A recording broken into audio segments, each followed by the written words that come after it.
Hello.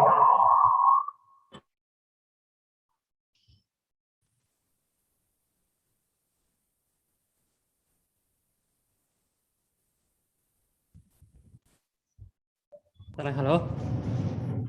Okay. Clear. Hello. Minister of Visinane. Hello. Audible ആണല്ലോ അല്ലേ? Audible. Okay.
Hello, Ajmal. हाँ ma'am കേൾക്കാം Okay.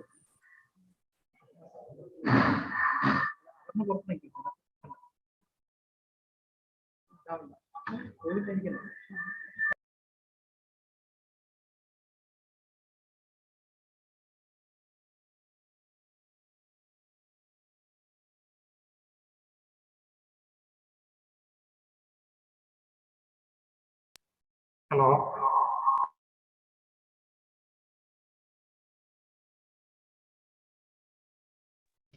Hello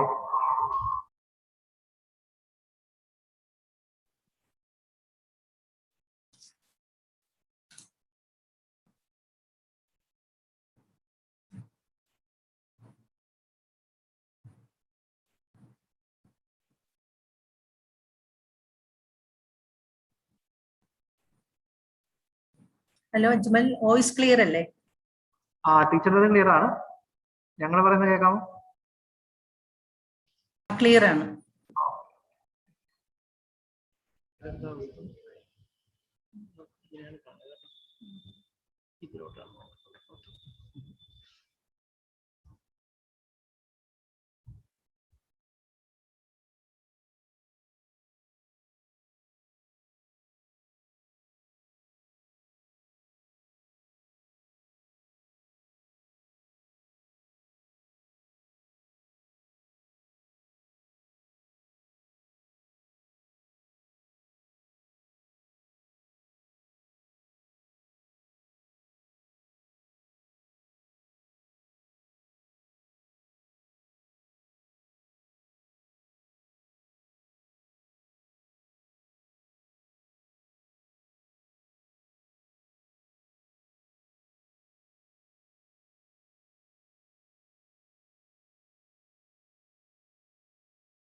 We welcome all those who have joined already, and we will be starting at exactly 2 p.m. So we're just a couple of minutes away from starting the another session. So those who have joined, please stay put. We will start exactly at 2 p.m.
A warm welcome to all to this inaugural session of the 7-day FDP on gender sensitization and gender equality, conducted jointly by the Department of Youth Welfare and the Women's Studies Center of Cochin University and Science and Technology. We have a distinguished list of dignitaries joining us on this inaugural session. We will get on with the inauguration now. We have Director of Women's Studies Center of Cochin University of Women's Science and Technology, Dr. K. Ajita, Dr. K. N. Masuran, the Vice Chancellor of Cochin University of Science and Technology, Dr. R. Bindu, who happens to be the Chancellor of the University, the Minister for Higher Education and Social Security of the state of Kerala, and also a teacher herself. We have facilitation addressed by Dr. P.G. Shankaran, who is the Vice Chancellor of Cochin University. And we have Dr. V. Meera proposing the vote of thanks for this inaugural session. Dr. Meera is the Registrar of Cochin University of Science and Technology. Along with that, we have a keynote address scheduled after the inaugural session, which will be delivered by Dr. Indu Agnihotri, who is a distinguished professor of gender. And we will be beginning the inaugural session right now. To propose the welcome address, I request Dr. K. Ajita, who is the Director of the Women's Studies Center, Cochin University of Science and Technology. Over to you, Ajita, ma'am.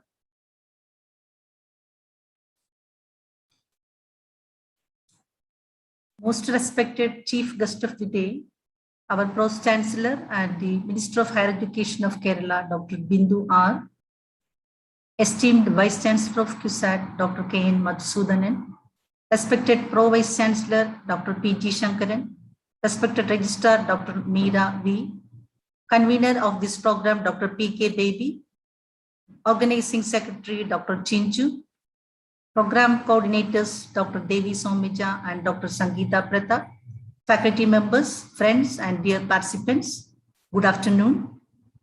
I am very happy to welcome you all in this inaugural ceremony of the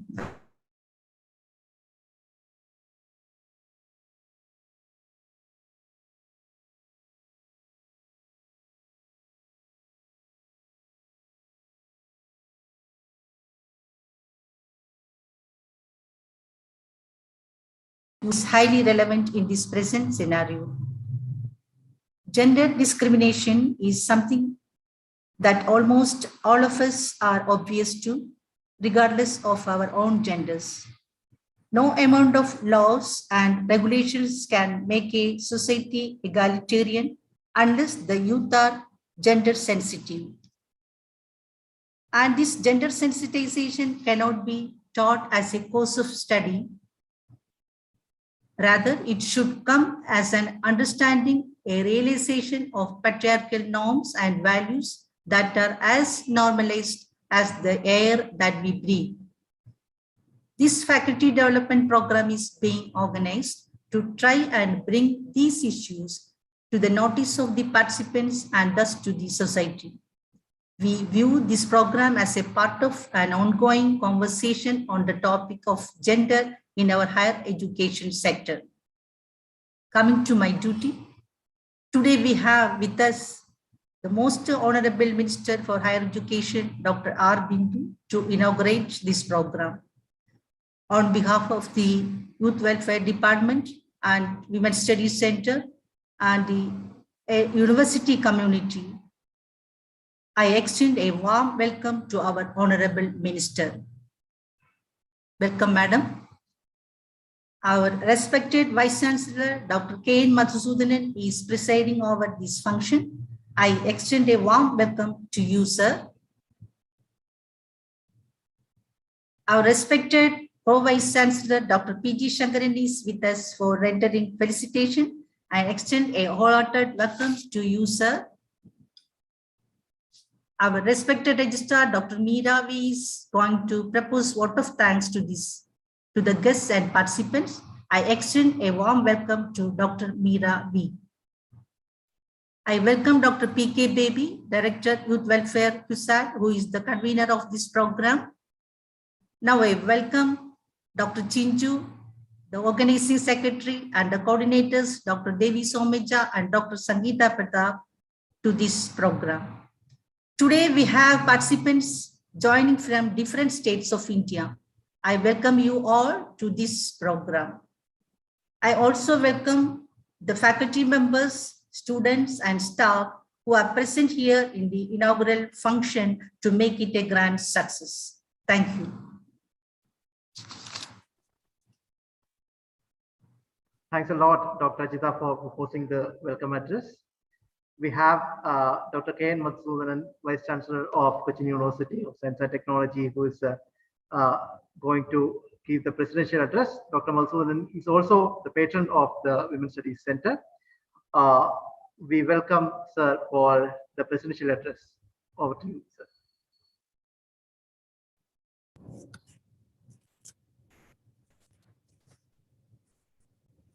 Honorable Minister for Higher Education, Dr. R. Bindu,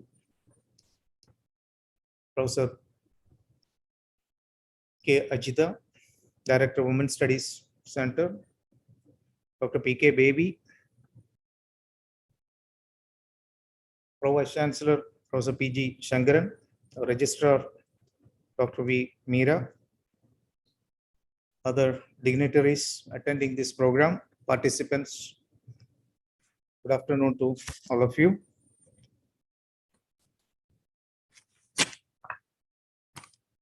Our Youth Welfare Department and Women's Studies Center have come up with a very important program, 7 days faculty development program, gender sensitization and gender equality. Let me, at the beginning, congratulate both the centers for coming up with such a FDP on an important topic like this. Our Women's Studies Center was established almost a decade back. They've been in the forefront of conducting such programs and conducting many research work also on similar topics. Also, our Youth Welfare Department has been in the forefront of reaching out to our young people on various topics of social relevance. The issue which we are going to discuss during this FDP, the importance we all know, especially in the present context. I believe that this issue is discussed particularly with reference to educational institutions. As part of the society, educational institutions also has many issues relating to gender sensitization, gender equality, and so on. It is very important for the faculty members to understand the issues so that they can address or get educated on this issue and address the issues that is coming up in educational institutions. As we know, our nation is a very young nation, and we know the girl students and women faculty members and other members of the staff. A large number of people from this sector are coming to our educational institutions. It is very important to provide a very safe and secure environment so that they can work happily in our ecosystem. Many a times, we don't understand the importance of the issues they are facing. Though we claim to be a democratic and equality, a society based on equality and so on, in reality, we all know that's not true. We need to go a long way in order to achieve what we are looking for. We need to accommodate our aspiring young people from all genders in our system with equality in a very democratic environment. So we need to educate ourselves on this issue so that we can take the message to our society as well as our students and our staff. So this is a very good beginning, and I'm sure the participants will get immensely from the deliberations in the FDP. And I see the list of resource persons attending this program, very, very eminent personalities who have been dealing with these issues for quite a long time. I'm sure the discussions will be of much use to everyone. Thank you.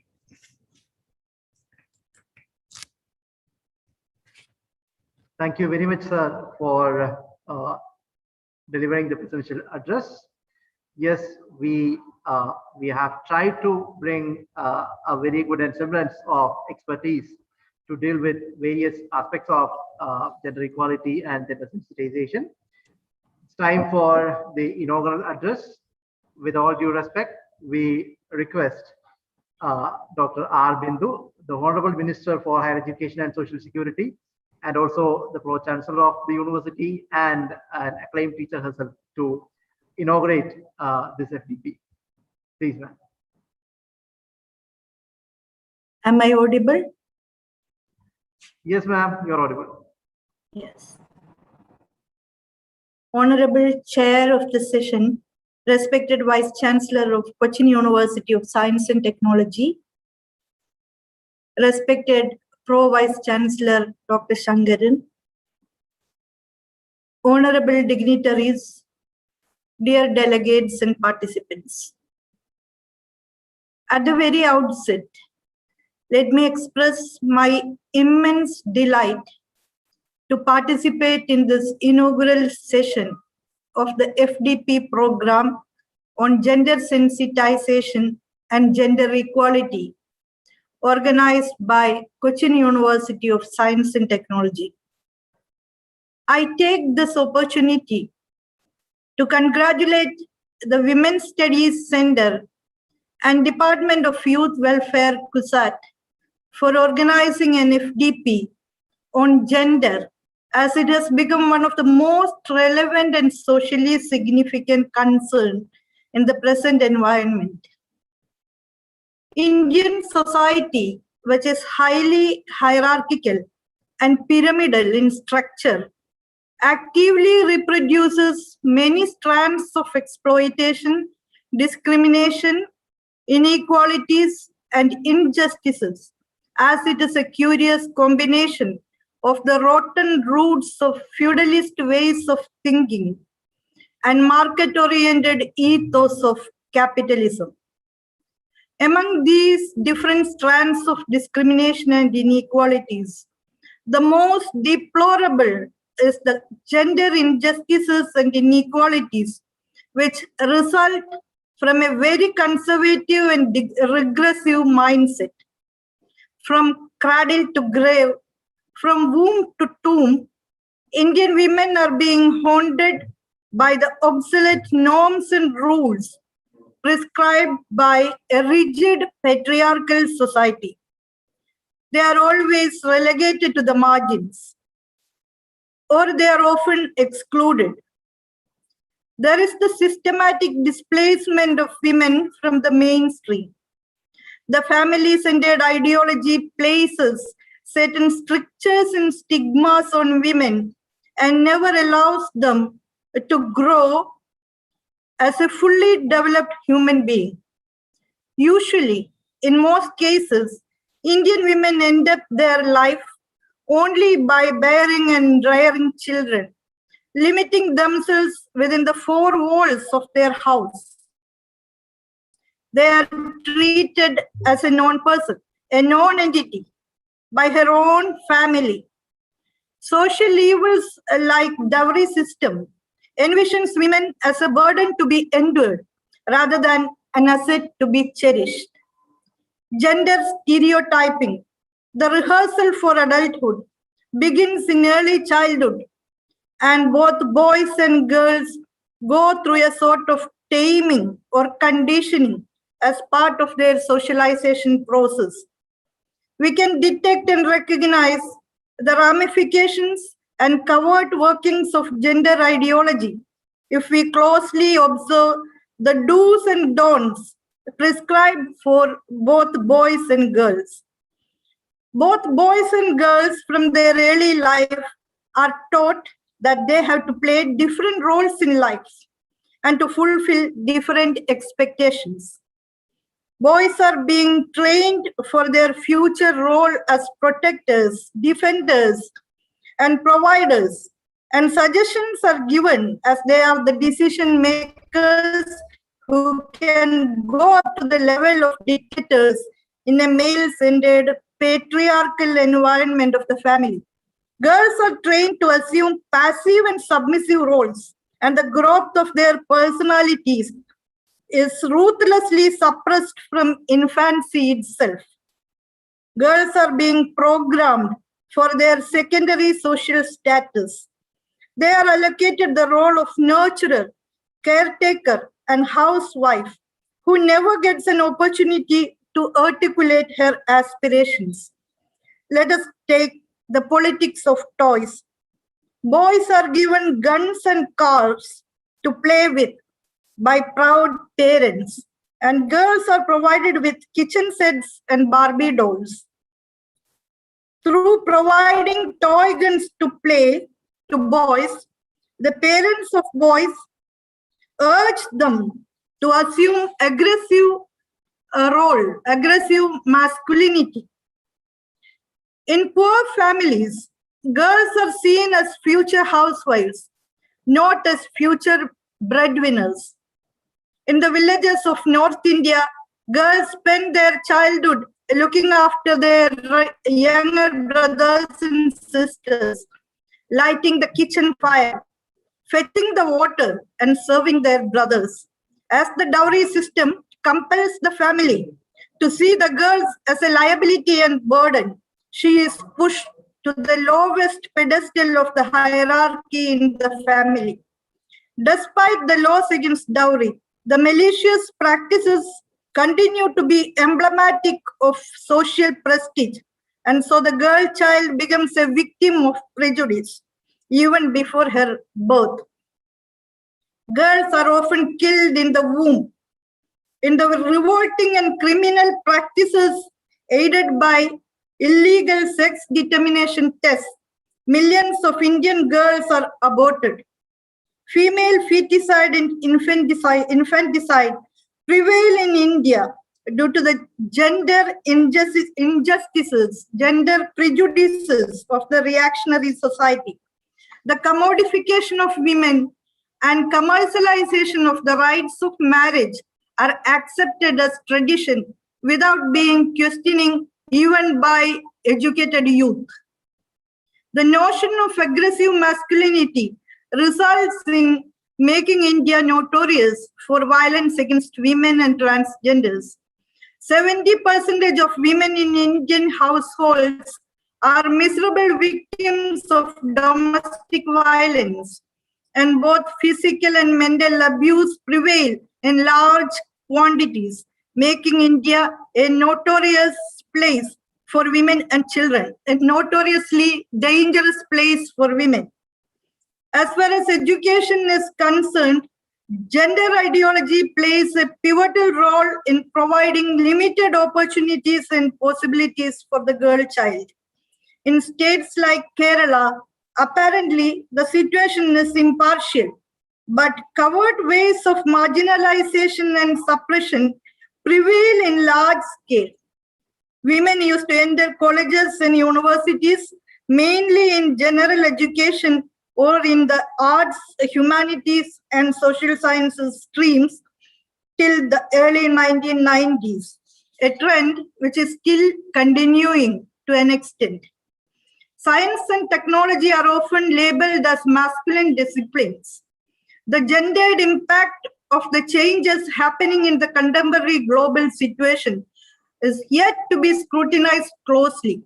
But the rigid patriarchal conventions are still continuing to suppress and sideline girl students in the campus. The study of gender is in fact the study of inequalities and social differences. We have to critically understand the issues related to gender, issues related to disciplinary choices, women's under-participation, underachievement, and underrepresentation. In the present globalized situation, knowledge has become a commodity. Girls find it difficult to join courses of their aspiration due to the commercialized and elitist trend in the educational sector. In the contemporary Indian situation, both globalization and overt communalization with fundamentalist outlooks have further worsened women's situation. They have become a prey to the use and throw culture, the disposable culture of the consumer-centered, market-oriented approaches of the LPG era, the use and throw culture. Indian campuses are becoming more and more patriarchal in structure, and gender justice is being sabotaged widely. It is inevitable to form internal complaints committees and gender justice forums in all higher educational institutions. Issues related to gender equality and justice are to be discussed widely, and questions of subordination, suppression, and marginalization of women and transgenders are to be addressed urgently. I hope the FDP, organized by CUSAT, would be largely examining and exploring different dimensions of problems associated with gender imbalances and would be offering PAD solutions. In the higher educational sector, women rarely play the lead role in our country. We have only limited presence of women in key roles and decision-making bodies. We have only a few vice chancellors, and the decision-making bodies like the syndicate and the Senate have only scanty presence of women. In the colleges and higher educational institutions, major decisions are often taken by men, even though women have already expanded their access and participation. We have to take initiative in ensuring the participation of women and transgenders in the lead roles and decision-making bodies. The content of books and the details of syllabus and curricula are to be restructured and redesigned to ensure gender equality. I hope the present FDP would be contributing a lot for ensuring insights into the gender issues. Let the FDP turn out to be fruitful in pointing towards a different future. Best wishes for the success of the FDP. With these words, I conclude. Thank you. Thanks a lot, Honorable Minister. And this is what happens when you have a teacher delivering an inaugural address. That was, a quite insightful lecture itself. Thanks a lot for that, because most of the topics that you have touched upon are being discussed in the FDP, and most of those topics are in the active consideration of the future research plans of the Women's Studies Center as well. So we thank you a lot for that, ma'am. Now, for the felicitation address, we wholeheartedly welcome Dr. P.G. Shankaran, sir, who is the Pro-Vice Chancellor of Cochin University. Over to you, sir.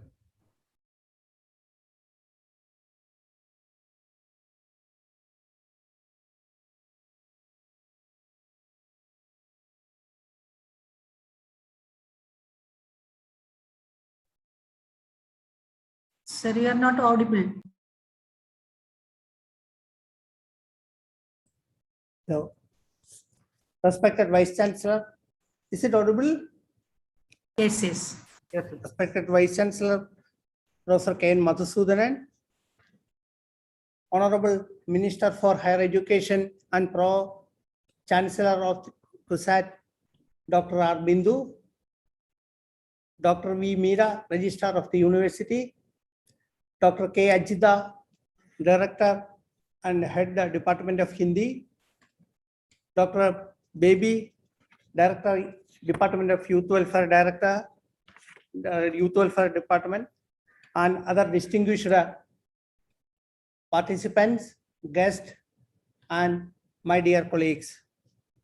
I am happy to note that Department of Youth Welfare and Center for Women's Studies are jointly organizing a 7 days FDP on gender sensitization and gender equality. Our minister has explained the importance of this particular topic, and this is a more important in the current scenario where the pandemic is around. I have searched through internet on various aspects related to gender discrimination in the current scenario of this COVID situation. I could see few studies on this, and I can easily see that this situation is more affected on women and marginalized communities. We know that over 30 million people have been affected by the coronavirus in India, and COVID-19 affected all gender and ages. However, we know that more than 80% of health workers are women or girls. However, when it comes to a decision-making roles in the health sector, they are largely absent. Since women in India spend more hours caring for children, the elderly and sick family members, and mask and other personal protective equipment are often designed and sized for men. Women may be at risk more exposure to the virus. Similarly, this also affected more on women in terms of the employment. And further, this COVID-19 has affected on education of girls, and this has affected in a negative manner in the violence against women, and then various issues at the home and at office.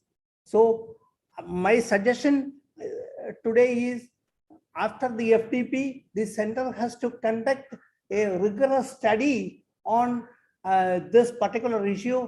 The study has the COVID impacted women on various issues in terms of violence, in terms of education, in terms of health, in terms of employment, etc.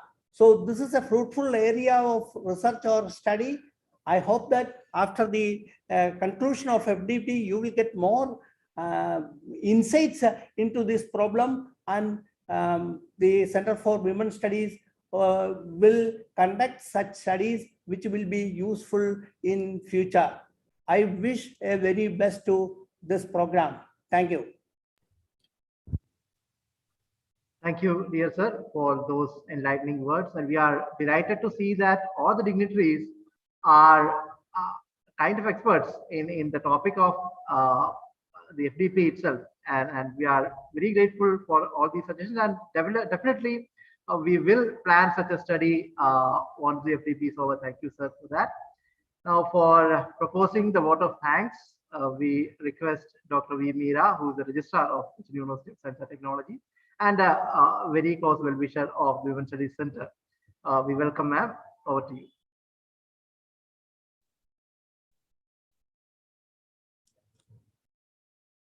A very good afternoon to everybody. Thank you all for being with us. Now we have come to the end of this inaugural session. of the faculty development program till 13th of this month, jointly organized by the Department of Youth Welfare and the Women's Study Center, CUSAT. And the topic I find very interesting, which is the gender sensitization and gender equality. As we all know, this is very relevant and of extreme importance in the modern democratic world. Just to, for a sustainable development and for building better future to the entire humanity. And as we have been witnessing recently, like some intolerance developed, especially towards the well-being or the prospects of women from among various, geopolitical scenario. And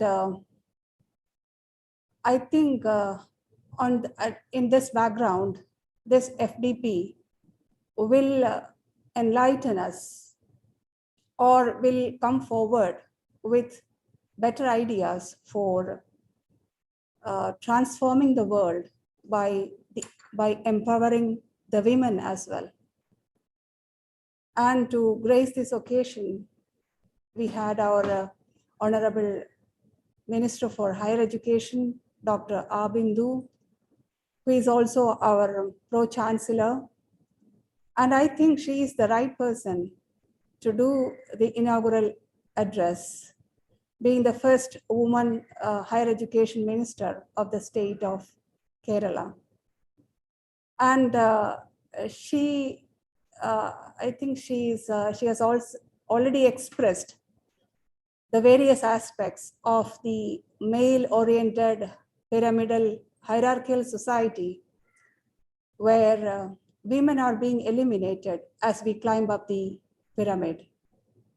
And on behalf of the entire community of Cochin University of Science and Technology, I express my sincere gratitude to our Honorable Higher Education Minister, Dr. R. Bindu, for spending some valuable time with us and for inaugurating this faculty development program. Thank you, ma'am.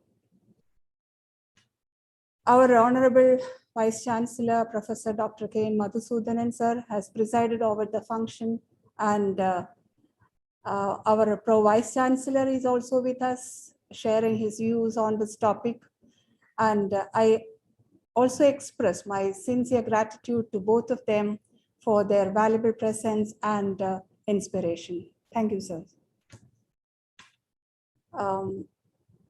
I also keep on record the meticulous effort taken up by the Department of Youth Welfare, the director and the head department of Hindi, the director who is also the director of the Women's Study Center, the coordinators of the program, and the entire team behind for bringing up such a faculty development program of a wonderful topic of the time.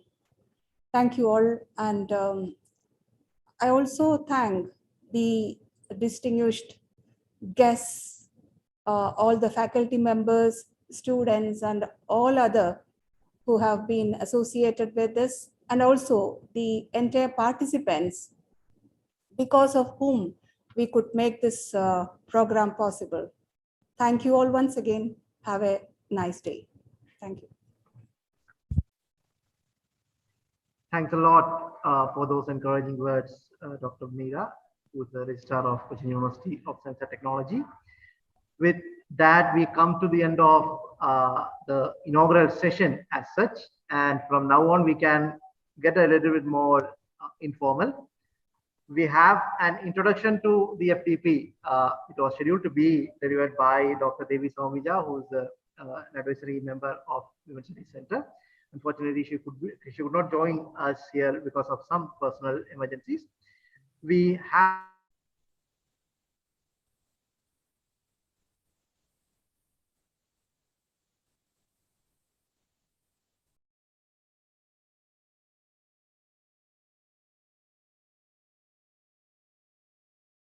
already here. She joined at exactly 2 o'clock, and she's she's in the audience already here. And we have almost all the participants in attendance too. So for an introduction to the FDP, I hand over the mic to Dr. Aparna Ishwaran. My colleague. Thank you, Dr. Cheju. A warm welcome to a week-long collaborative effort in engendering academic spaces, academic disciplines, and academic vocabulary. Here we have envisioned a collective dialogue in understanding gender as it operates in our daily roles as knowledge generators, knowledge creators, knowledge bearers, as well as knowledge sharers. We're trying to expand our understanding of equality and justice while striving to also create safe and trusting spaces for future academicians. We have designed for over 40 participants coming from different disciplines ranging from psychology to literature to legal studies, an interactive experience consisting of a combination of activities which includes collaborative learning exercises, which follows lectures from eminent scholars, activists, as well as practitioners. But the true stars of this program are you, the 40 participants, who are willing to learn, relearn, unlearn, as well as acknowledge the systemic discrimination which produces the marginalities, while also trying to collectively remove it. Let us take a few moments to know each other, the sojourners in this feminist journey. I request all of you to introduce yourself very briefly because we will be starting with the keynote address sharp at 3:15. I'll read out the names and I request you all to kindly introduce yourself very briefly. We'll start with Dr. Deepa BS, if she's here. Kindly unmute yourself and introduce yourself. Good afternoon, everyone. I'm Deepa BS. I'm working as an assistant professor at the Department of Human and Management at Manipal Institute of Technology. So this is my brief introduction. Thank you for giving this wonderful opportunity to introduce. And we are looking forward for this FDP program. Thank you, Deepa. Anju Matthew.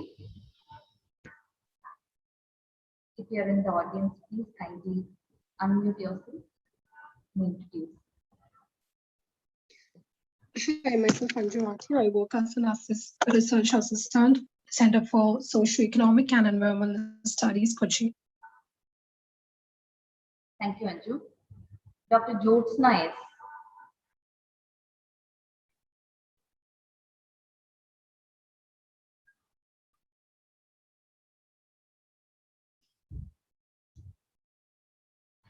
I think she's not here. Maitli Ravi.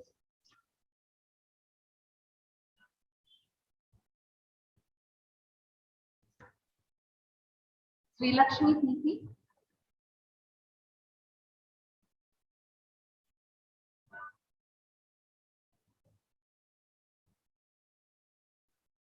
Okay, Varsa Priyadarshini Sahu.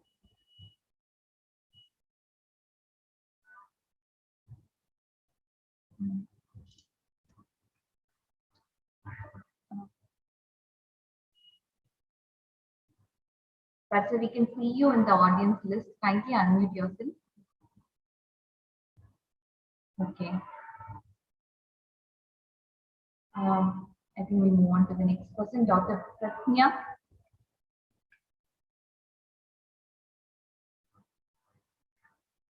It's a very informal introduction.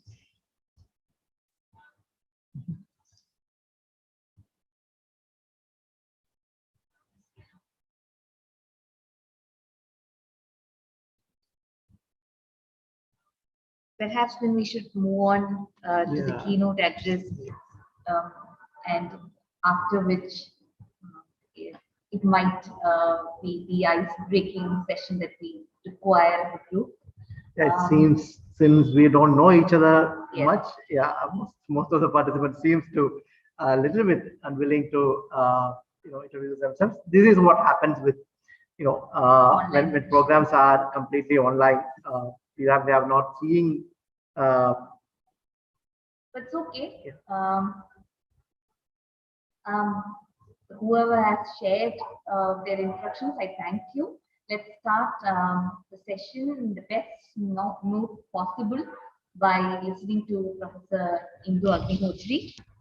It is my pleasure to introduce and welcome Professor Indu Agnihotri to today's online gathering. An integral part of women's movement in India and an important contributor to how women's studies have evolved in this country. Professor Indu Agnihotri engages with gender in its various dimensions in her work. She is the former director of the Center for Women's Development Studies, New Delhi, and her research interest into women's studies.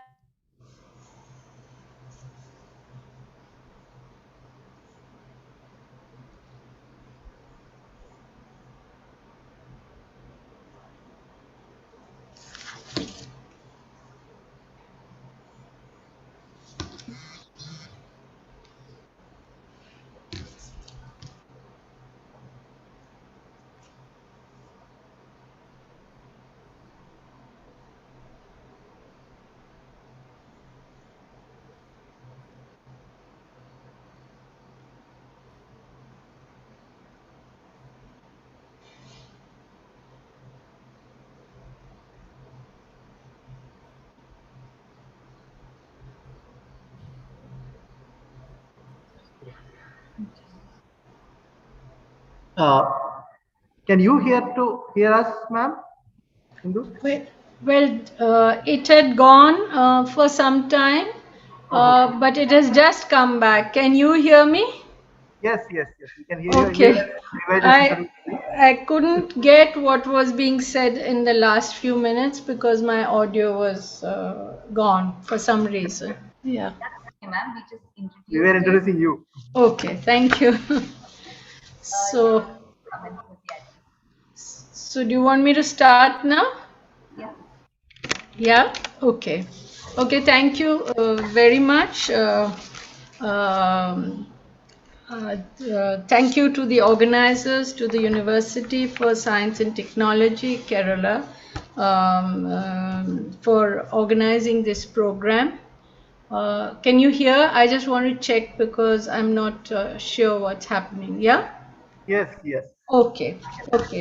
And I have to say that I'm glad I joined the session when it began because it was a pleasure to listen to the minister particularly. I have met her on one or two occasions, but it was really a pleasure because such thoughts are not very easily to be heard in my part of the world, part of the country, let us say.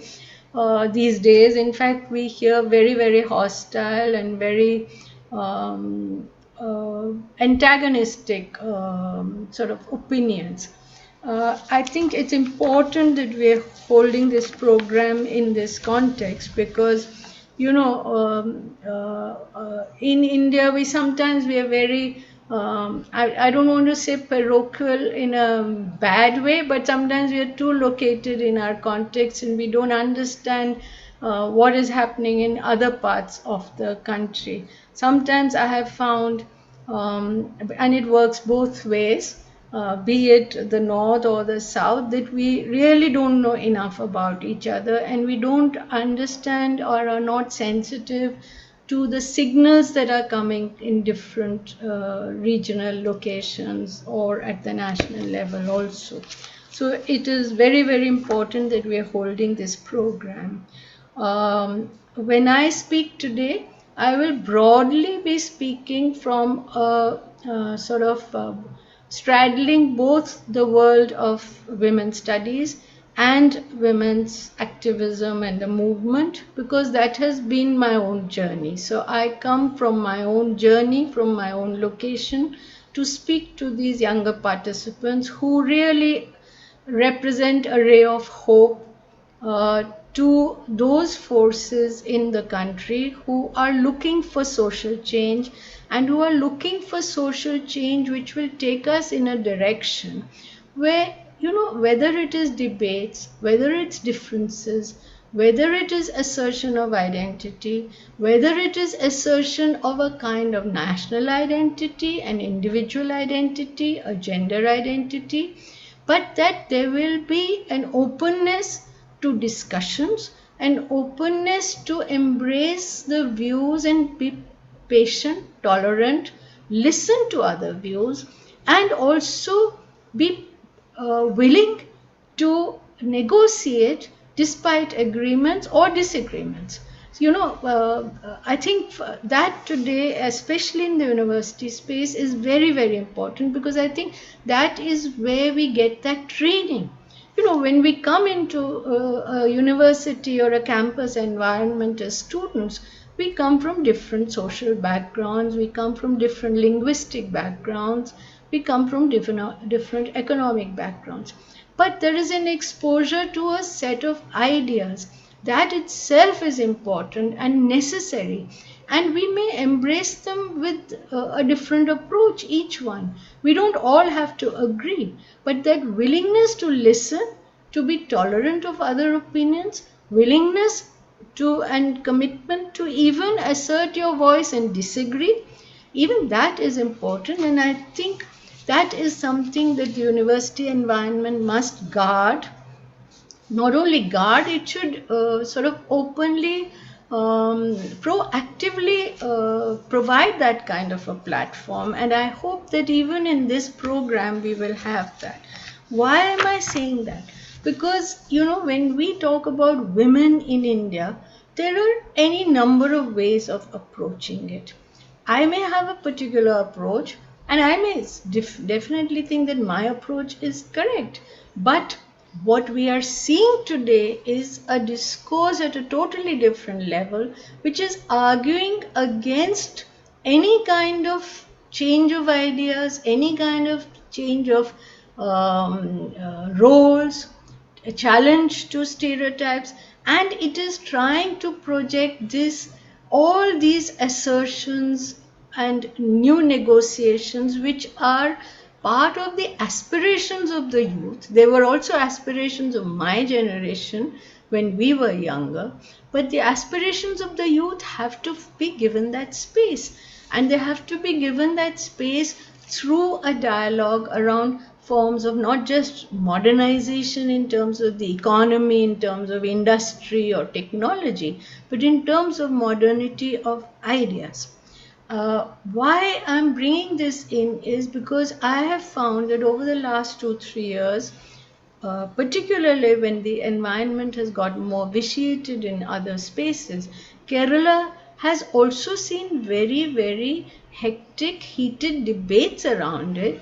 But I myself, for instance, have been invited earlier also to university campus when we were not necessarily functioning in the virtual mode, where we have had discussions on the Renaissance, on Nav Keralam, so many of those ideas. And I think those debates are very, very important. So that is one of the first statements that I would like to convey to all of you who are participating in this program, that treasure this, build on it, because we do not know when this may be sought to be taken away from us. From my own background of my student days in one of the most prestigious and what is seen as a radical university at the Jawaharlal Nehru University, we could not have imagined the kind of crushing and the silencing of debate, silencing of dissent that is sought to be imposed in present day India. And I think for that reason, when I speak to you, I say, don't come with fixed ideas, don't go with fixed ideas. Discuss, debate, question. Even if I'm speaking to you, do have a discussion on it. But treasure this space that you have, because what is going around in this region, we know what is happening across the borders. It is so worrisome. I mean, it's an understatement. We need to be sure that we guard the spaces and the rights that we have won. Now, when I talk about women, it is important that this is kept in mind, that women are not to be looked at, not to be seen, not to be understood in terms of their position, their role, their contribution in isolation. Women are a part of this society. Women are a part of everything that, I mean, everything that society is about. So it is not as if we have to study women in isolation or see them in isolation. We have to study them with a specificity of focus, which is inclusive of that larger context. So when I say the larger context, we have to keep in mind that there is a history. That historical context has to be kept in mind, and that historical context is also diverse, it is also specific, it changes. You know, I've been a student of ancient history, I've also been a student of modern history, I've taught Indian, European history. It's all, during a 40, 50-year-old academic journey, you cover many aspects. And the one thing that we have to respect is the diversity of tradition. What is being sought to be presented to us through certain official interventions today is to erase this diversity. Why am I saying that we need to be alert to it? Because we should also not reproduce those homogeneous or universalistic perceptions. What I'm saying is, for instance, when I come to more specific ideas and discussing those, this whole notion of being anti-women, we would be wrong in our approach if we were to think that we should homogeneously represent India and Indian history and Indian society as having always been anti-women, as always having been anti-women in a very specific way. Yes, as the minister said, and as many of us and all our scholarship shows, patriarchy is something that we have seen in all societies. It exists in all societies, but it exists in different ways. The kind of patriarchy we may see or identify in ancient Indian times is very different from the kind of patriarchy and the forms, its manifestations that we should see, that are visible at times, but which we need to maybe examine and explore in what is a sort of globalized world. It's different. It may also be different, its manifestation may be different between, say, northern India and southern India. Even within southern India, there may be different traditions. So how that patriarchy manifests itself is reflected, be it in our language, be it in our customs, be it in so-called traditions, be it in our historical representation, art, culture, any of those forms. So there is a commonness, and yet there is a diversity. And I think when we discuss India, when we discuss women in India, these aspects have to be kept in mind continuously. Continuously, because it is not easy and it is not always scientific, even historically, in terms of a scientific observation, to generalize in a very sweeping way. So, for instance, if I were to say, oh, women in India are in a pathetic condition, there may be answers or questions to me saying, no, but that's not the case. Look, we've advanced in this direction, we've advanced there. So many people have made it to even break the glass ceiling at times. So, what I'm saying is, given the size, the diversity, the region, caste, class, ethnic, linguistic divisions, and those diversities, there are differences, and in any discussion on women, we have to keep both the context, the changing context, and the specificities related to these other forms in mind. The other thing that we have to keep in mind is also that, as I said, patriarchy is common to all, but forms of patriarchy and how they manifest themselves in different societies at different times change. But what is interesting is that even as debates, and we've had raging debates in India for the last 2 centuries, from the 19th century debates began in terms of what we initially talked of as social reform movements. All of you would have studied a basic level of history, for instance, about legislation against sati, on widow remarriage, on the whole age of consent, and then, of course, even more heated debates around women's right to vote, suffrage, various issues.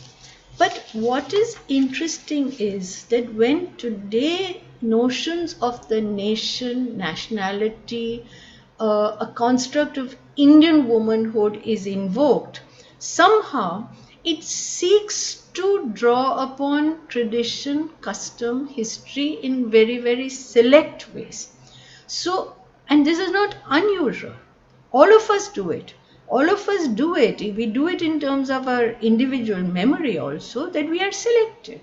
But the difference between that subjective experience or exercise and when that exercise becomes part of a national agenda, I think there is need for an intellectual as well as a societal engagement, because it is important to discuss and to assert that there has been no one historical tradition, and if you want to draw upon that historical tradition, you have to approach it on the basis of evidence, on the basis of empirical factual reality and a construct of the past, as well as how the past is to be asserted in the present. You have to be very, very rigorous. You have to be rigorous, because otherwise the tendency that we are seeing, both in terms of regions often, both in terms of politics, except for the more left liberal secular political formations, a kind of retrogressive assertion, uh, a, uh, a kind of a retrogressive assertion which is trying to cast our past in a particular way, construct the woman in that past in a particular and very, very narrow, selected way, and asserting the sanction of that tradition to say that, look, even in present day India, you have to play this role, you have to abide by those norms, you have to fit into that frame. Otherwise, there are questions being raised about, it can be anything. I mean, today you can be questioned about anything, your loyalty to the nation, your roots in your society. There are any kind of questions, and which can be raised from official platforms to the person staying next to you in your neighborhood who is today feels empowered enough to challenge you. So I think we need to be sensitive to the fact that very often in the public discourse, tradition, history, custom, practice are being invoked very, very selectively. And that is not necessarily a true representation of the past. Now, when we talk about all these notions, what has been the standpoint of the women's movement? The women's movement is also not a homogeneous, body. It's not as if all women who are activists or who are part of organizations, they all agree on everything. But I think what is important is that if I were to sum up a broad stroke characteristic characteristic of the women's movement in India. And we're talking about those who are consciously struggling for women's rights. Because there is a longer history. Women's resistance in India to patriarchy has a very, very long history. You can go back to ancient times, to the time of Buddha, to all the anti-caste and reform movements, even within the Bhakti traditions across different regions, there have been voices of resistance. But when I talk about the women's movement, I'm talking about the contemporary women's movement in India, which has seen organized resistance, and it, I would say, not just contemporary, historically, from the early part of the 20th century, certainly we see women organizing for rights, women organizing for change. And I think in this long 200-year journey, not 200, say more than 100-year journey, we can see that there is a consensus document also which exists for us, which provides the peg and provides the sort of standpoint from which rights in India are being negotiated by women, and that happens to be the Constitution of India, within in the making of which women were also a part. They were few. There were at least 2 from Kerala, I think, apart from Dakshayani Velayudan. I think there was one more.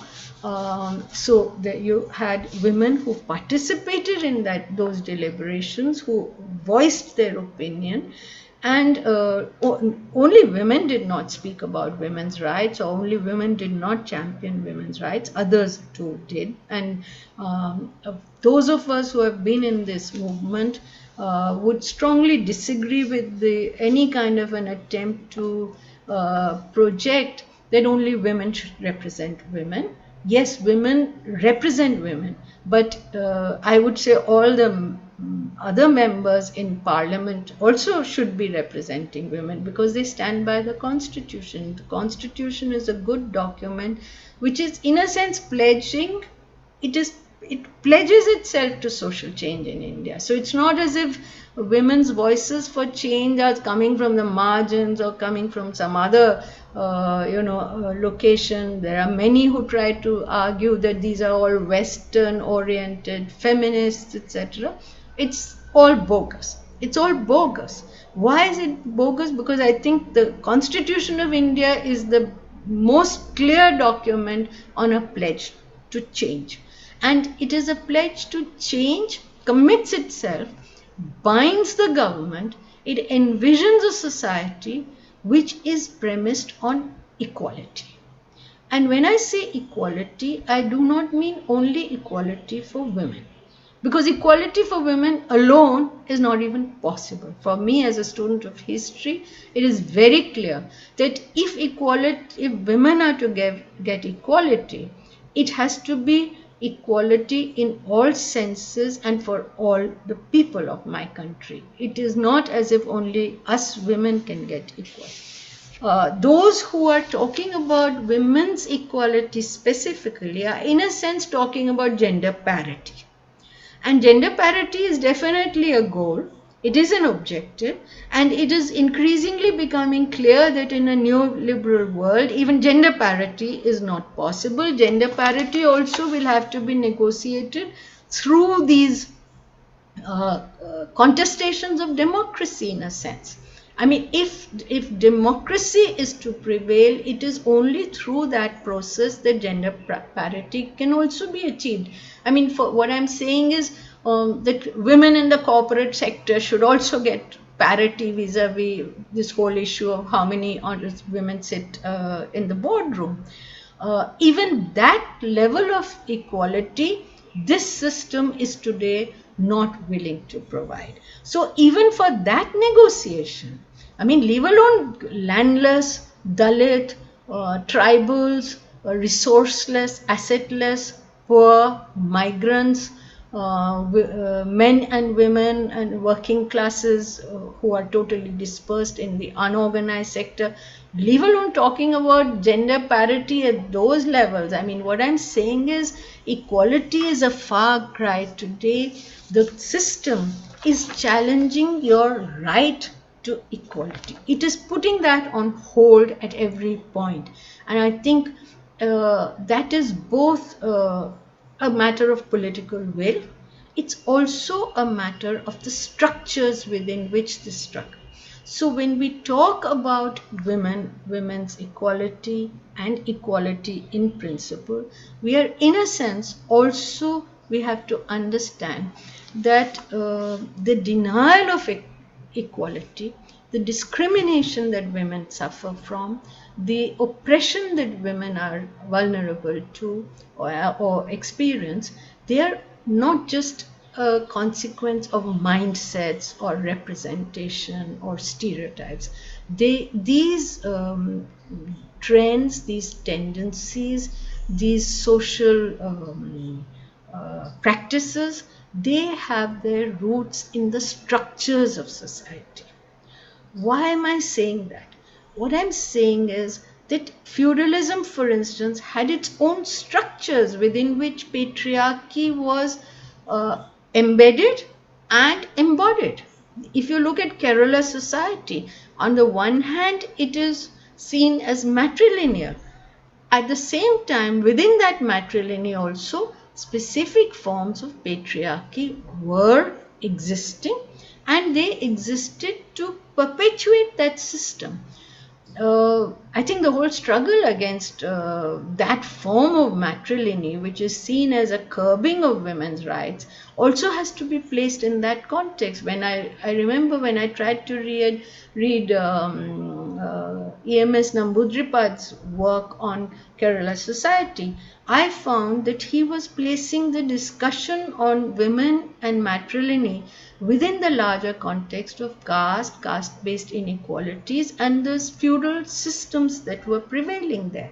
So what I'm saying is, similarly today in present day capitalism, present day world economy, world capitalism, as well as the forces that you see in India, if we think that capitalism will allow for equality to women, we will be living in a sort of false utopian world of hope, which may be based on our privileges, because this system, I mean, if today working class women and the poor are particularly oppressed and targeted in very specific ways, if you think that is not part of capitalism's strategy, we will not be able to understand it, we will not also be able to fight it. So these are the broader contexts within which we have to see and understand women, develop a sensitivity in terms of how do we approach issues of women and marginalization, inequality, because women are in fact the most deprived, usually, normally, generally, within the most marginalized groups also. So on the one hand, there is that systemic exclusion and oppression. On the other hand, there is the specificity. How Dalit women face a different kind of patriarchy, and there have been discussions, for instance, on Dalit patriarchy also amongst women scholars. So those aspects also have to be kept in mind when we discuss. And this is not just India. You will find the discussions on women's social experience, life world, the social history of oppression of women goes back a long way.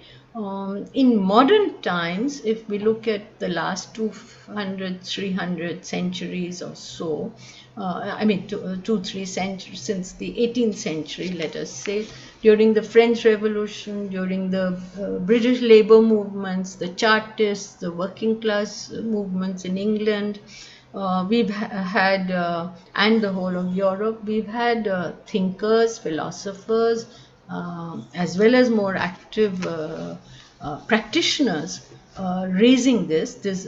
I mean, you can go back to Mary Wollstonecraft, Olympe de Gouges.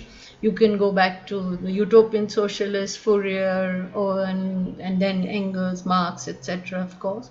And then you had women writers, scholars. You had Simone de Beauvoir, of course, I mean, classic in a sense.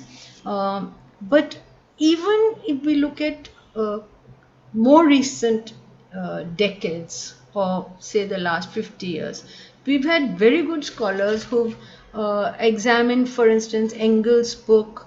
Eleanor Leacock has done that, and Gerda Lerner has done it from a different standpoint. There have been scholars who have challenged stereotypes in very specific ways. And that brings me to some of the more recent empirical sort of body of scholarship that we have around women.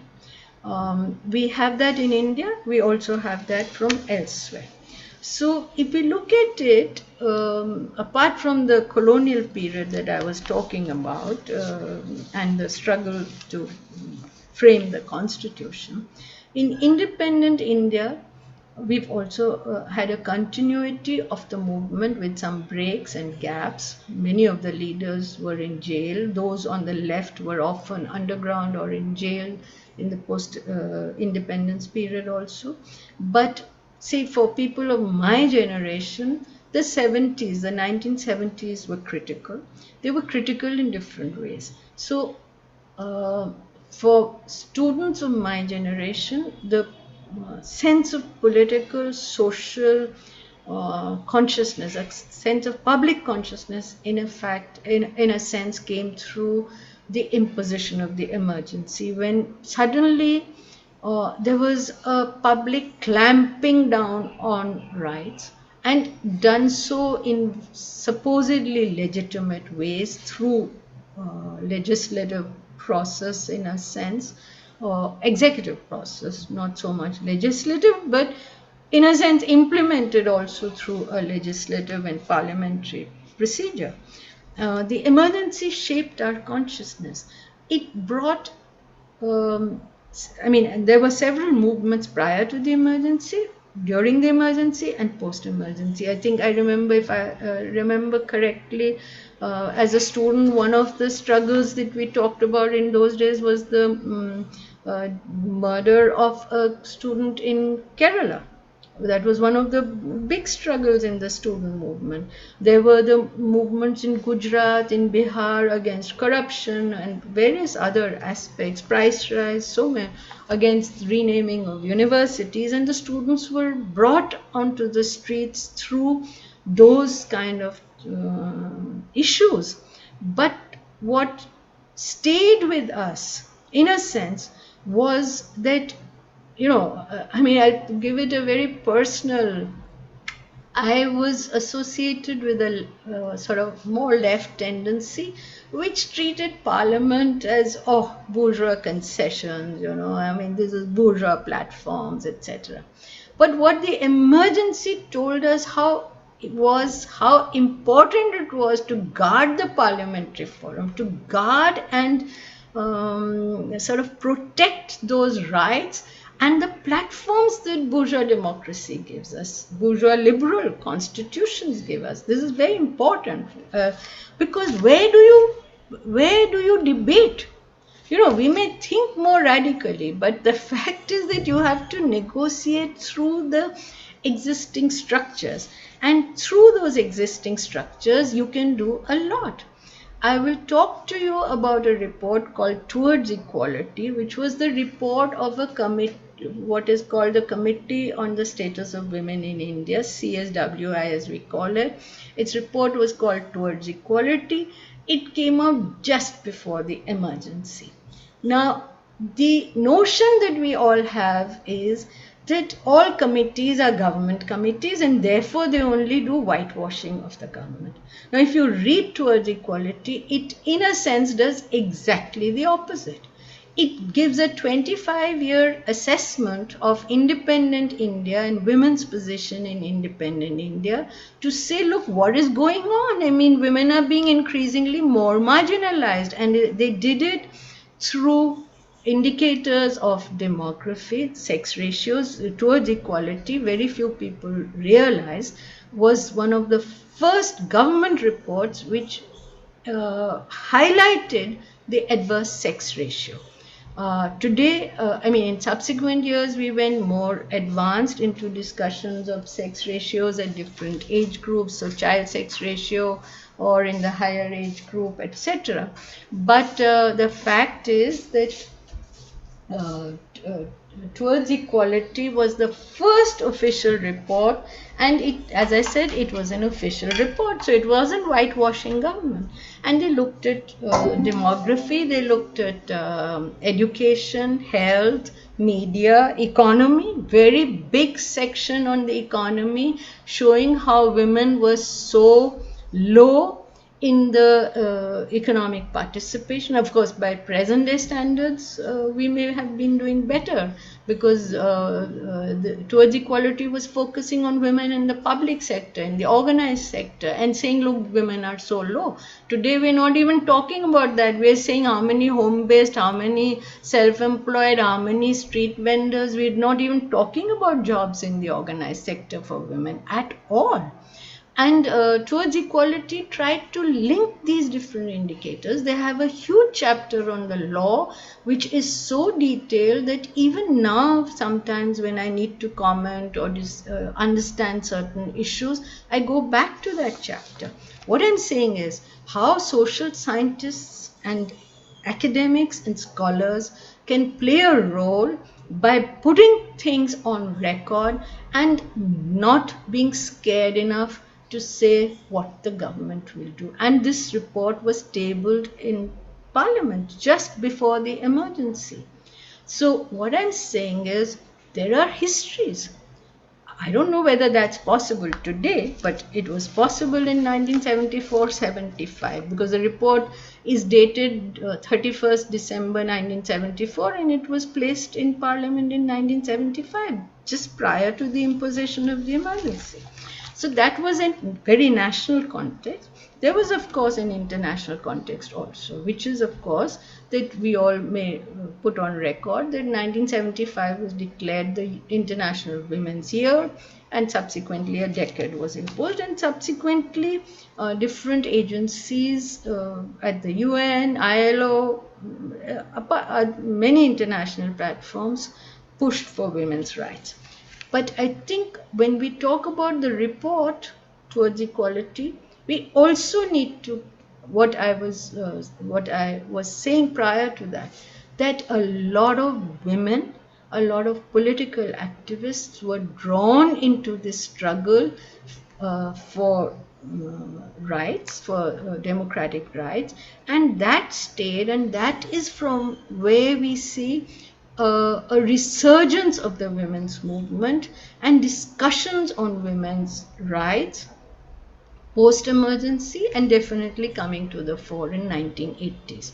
Now, this is not something unrelated to what was going on in India. Apart from the trends, the indicators, the data which towards equality put out in the public domain, and this was all government data, and well-reputed scholars from educational institutions whose services, in a sense, or whose voluntary services, this committee enlisted to do studies on different aspects, and all that is given in the report. You know, the number of scholars so there is a role that scholars can play.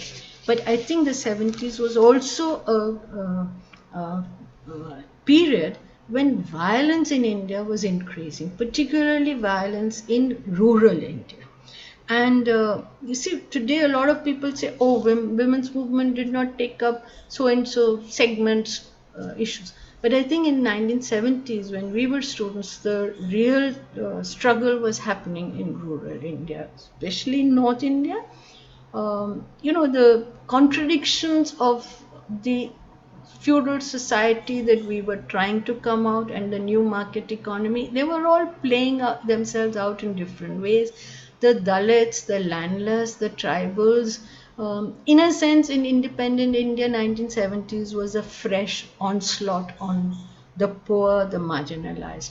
And the issues of women and violence were also coming from those segments. So it is not always correct to say that the women's movement did not take up Dalit women's issues. That's not correct. Or because, for instance, the whole 1980 issue of the Mathura rape case, Mathura was not only a minor, but in every memorandum or every piece of writing we put down, we said a tribal girl. So we were aware of the social denominations and the factors of exclusion and marginalization. Of course, it was a different moment in history. It was not the 90s when identities had come to the fore in a different way. So now, the rural conflicts that we saw in the 1970s, where women were targeted in very specific ways, and that is what brings me to the whole question of violence. You know, violence is not always only random. Violence, particularly in rural India in those decades, had to be understood in the context of the social conflicts and social contradictions. And it was the rural, Dalit, landless population which was the victim of extreme forms of violence. And when violence is perpetrated on women, it often comes, if not always, with the sexual violence agenda.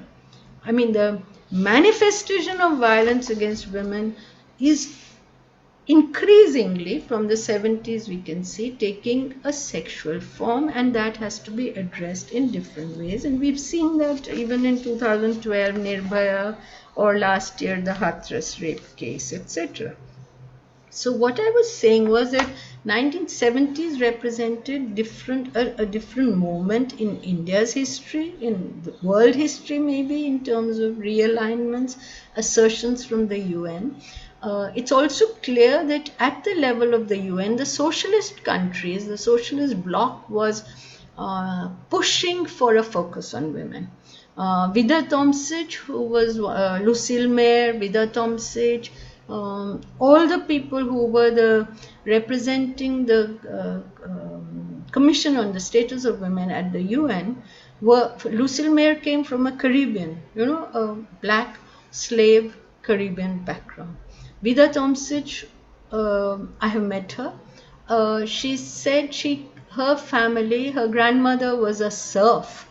So, socialist society had its own aspirations and objectives, and these people were pushing for a greater recognition of women's rights in the international bodies. And I think when we look at the UN, we should not just see it as a faceless entity. We should understand how different political formations assert different views, how the whole search for a new world economic order and alternatives in development, and that reflected in what we call the development debates in the 1970s and 80s, WID, WAD, GAD as we call it, women and development, and you may study about it during the course of your program. But in India, we saw some institutional responses to the kind of questions that were coming up. We were raising them as students to begin with, but there were others. There were people like Professor Veena Mazumdar, Professor Neera Desai in Bombay. They were responding. Veena Mazumdar had been the member secretary and had drafted the Towards Equality report, the bulk of it. There was Leela Dubey, who was writing on the family, Lotika Sarkar talking about the law. Some of these had been members of the committee, Sakina Hassan, Fulrenu Guha, of course, who was chair. So these people had come in contact with these issues also at the intellectual level.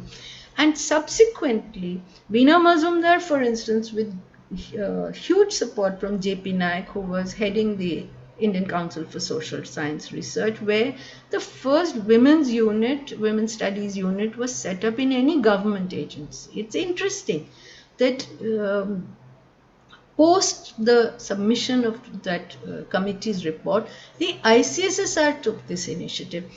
At another level, Bombay SNDT, the first women's university that India has had ever, Bombay set up what I think in 1974 or 76, they set up what was called the RCWS, the Research Center on Women's Studies. So we had these initiatives. By the 1980s, these took greater shape. The UGC responded. The UGC in the mid-80s set up women's studies centers. It also set up what we call WDCs, Women's Development Centers, in colleges and several. So like that. Now, these people were not just sort of looking for positions. Veena Mazumdar, for instance, was already in dialogue with the other scholars at the international level who were talking about how women had to be incorporated within planning, governmental policy, etc. Those initiatives were not just happening abroad, they were also happening within India. I mean, I was still very young, I remember, when Veena Mazumdar enlisted a whole lot of us and women's organizations, and we all went to the Planning Commission. M.S. Swaminathan was the vice chair at that time, and we asked, under the leadership of some of these very, very senior and experienced people, saying what does the Indian plan, 5-year plan say, and what does it promise to women in terms of the plan? And that is how you get the first chapter in the 6th plan on women. The 5-year plans never had a section on women till then. This is the first time. There was intense debate. Government servants sitting there, bureaucrats sitting there in those meetings said, how can we talk only about women? We think only about the family or the household, etc. No, there was debate. But that debate was possible. It yielded a lot of new thinking, and it was translated in terms of commitments. The first time, nowadays you hear about 33% in terms of reservation, representation. So the Planning Commission, after discussion with the women and having considered the memorandum that women gave to the Planning Commission, they introduced a formula that in all the poverty eradication and poverty alleviation programs, they would allocate 40% resources to women, for schemes for women, etc. So a targeted approach of a different kind, not the targeted approach of the neoliberal policy framework, but a targeted approach was brought in. So what I'm saying is this dialogue and this sort of continuous thinking, rethinking in very contextualized sort of platforms and moments between activists, scholars, and policymakers yielded some of the results. And that is why, and these were important because they were in a sense taking forward the constitutional goal and commitment of equality. And as we all know that our constitution pledges equality, but we are constantly talking about how it has to translate in substantive equality, that juridical, legal, equality is there, but unequal circumstances prevail and inequality prevails at all levels. So those are the kind of debates we all had. Since then, of course, things moved much more forward. Towards equality, as I said, put on some issues, which then became part of discussions, the whole sex ratio issue. And I think that in the 1980s, some gains were made, both in terms of dialogue, pressure, and yet in the 80s itself, we saw that certain different kind of challenges started to come. If I look at it, For instance, the Shabano issue, the Sati issue. These were, in a sense, identity-based mobilizations, which were challenging the objectives that the women's organizations were trying to move with. And as I said, despite differences, the underlying principle of activism and the dialogue with academics, women academicians as well as others, was that the constitution provides a framework within which we can negotiate. So there was a commonality of concern, even as there was a diversity of perspective. For instance, the largest women's organization, ADWA, had a very clear perspective which had been laid out in some of the political discussions when the organization was being set up, which said that unlike the autonomous groups, which at that time certainly talked only of a gender identity, the autonomous groups have also moved from their position in the 70s to their position taken around Beijing and mid-90s because of these experiences. But organizations like ADWA, for instance, they were very clear from the start that the way we see gender oppression is women's oppression is at 3 levels: in terms of citizenship, in terms of democracy. So both in terms of the domains of the state, citizenship, in terms of your experience of oppression coming from a social class, which is an exploited class, and of course a commonality of concern in terms of vulnerability of gender. So while all women are vulnerable to oppression and experience different forms of oppression in the socio-cultural domain, etc. But women from oppressed and exploited social groups, classes, experience it in a particular way.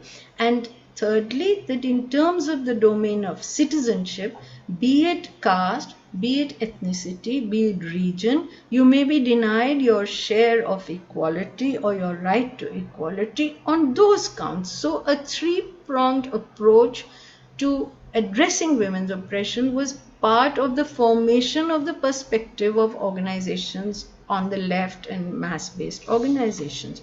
So these debates happen. I think the anti-dowry movement was one of the most successful movements at that time, and yet, as you can see, and you can see sitting in Kerala also, where we've had recent history of dowry cases coming up. And I'll come to those aspects a little bit later in terms of the specific. I've already put down caveats. I've put down a lot of the context, and we have to constantly keep the changing context in mind. See, what context may have framed my ideas and my engagement with the social order in the 1970s is vastly different today, 50 years later. It is vastly different both in terms of the political formation, it is vastly different in terms of the economy. And I mean, post 2020, we cannot even talk only in terms of the economy, we have to talk in terms of the post pandemic or, ongoing pandemic. Now, what are the issues that we find more recently? The sex ratio issue remains, and I think the 2021 census, if it can be out with its results at some point, may show even more alarming trends in sex ratios. From 2011 onwards, we have seen the Northeast, which had very favorable ratios, has also shown signs, for instance, in Nagaland, etc., of some kind of adversity entering the child sex ratios.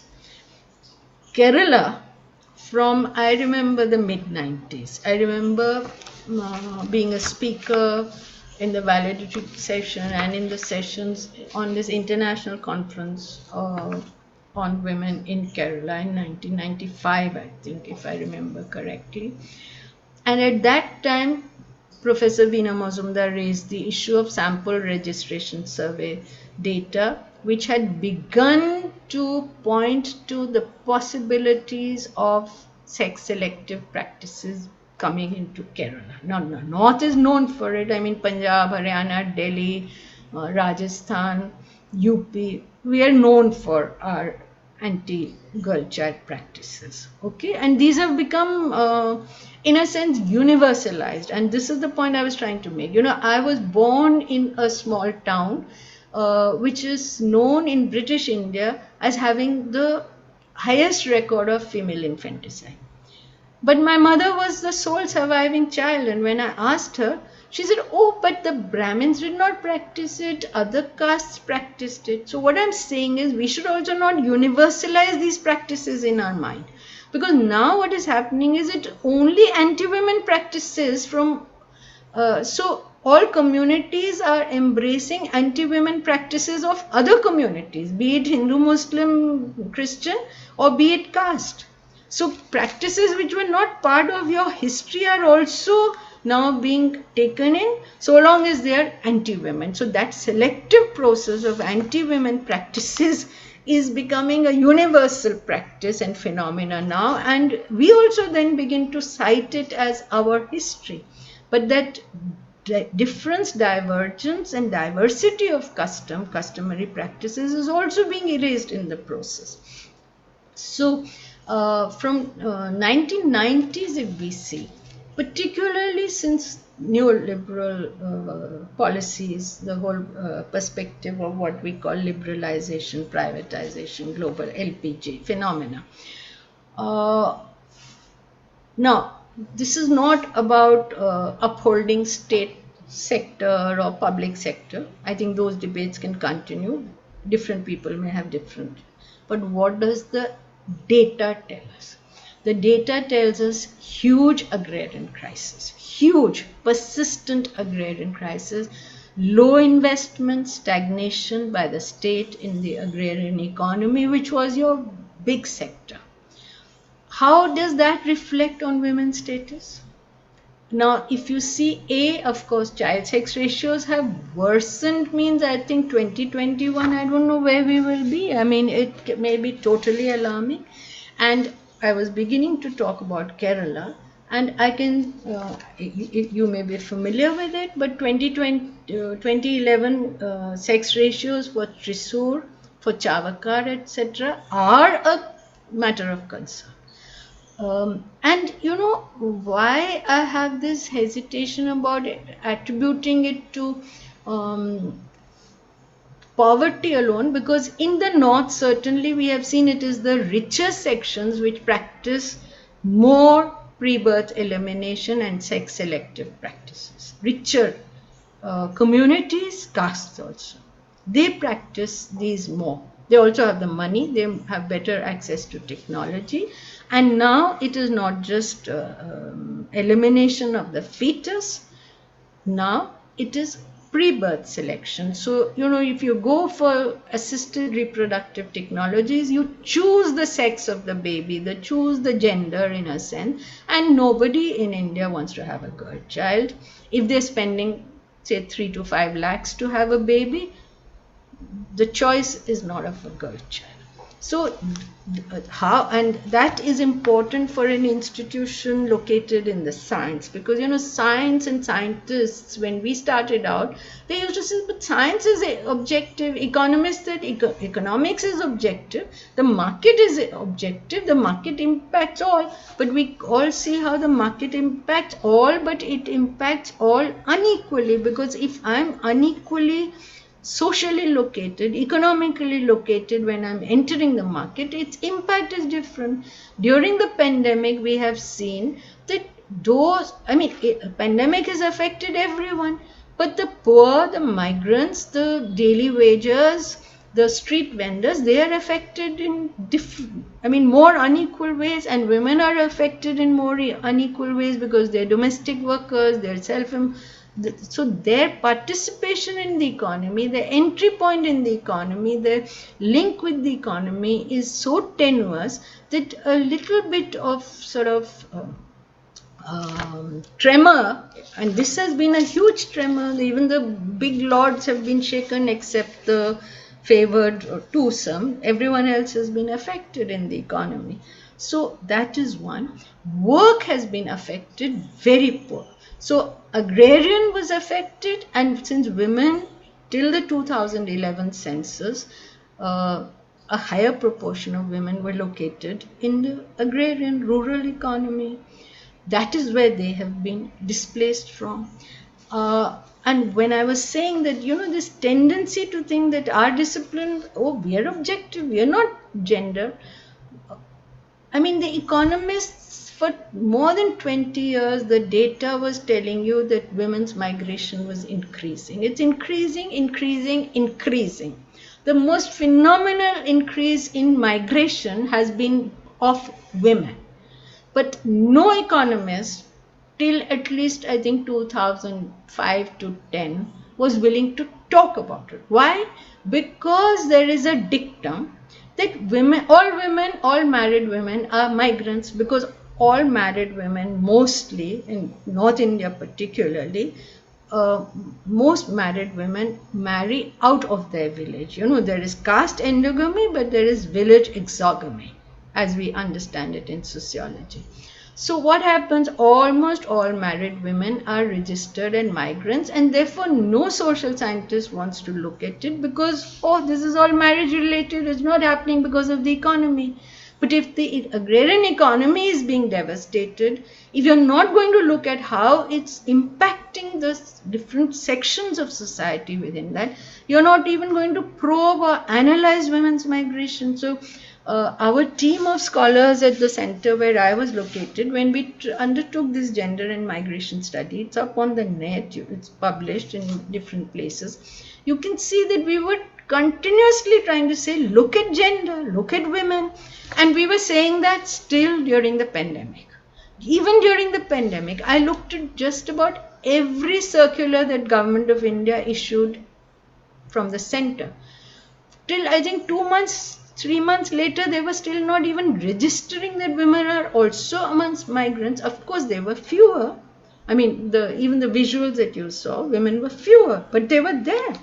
Now, you don't look at it. Now, if you don't look at it in terms of declining work participation, they kept saying, no, no, no.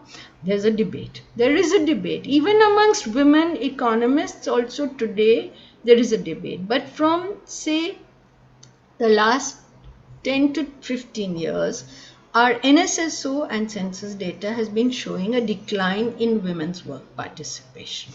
Now, there are different levels and ways of looking at it. First level that women's studies showed was non-recognition, invisibility of women's work, and this whole middle class perception that women do not work. And now women are beginning to work. These educated women, middle class women think we are the first to go out of our families to work. But in rural India, if you think the women were not part of the village economy or the farm economy, even, you're sadly mistaken.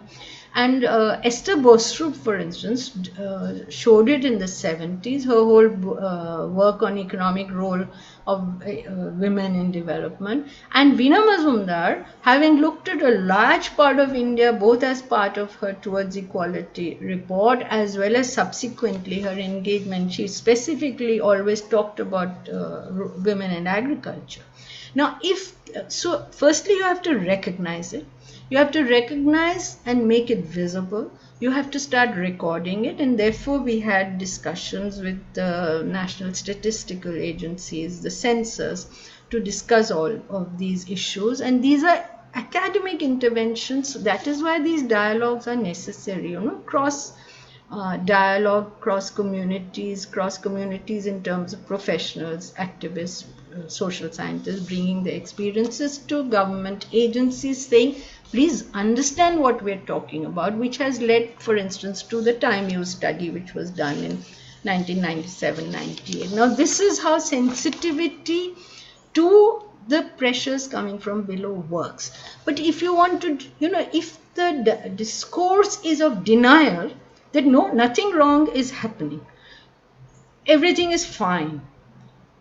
These adverse are all oppositional voices. They are politically motivated. Then the change will not happen because you will not listen, you will not critique, you will not engage, you will not dialogue. And that dialogue will not show in response.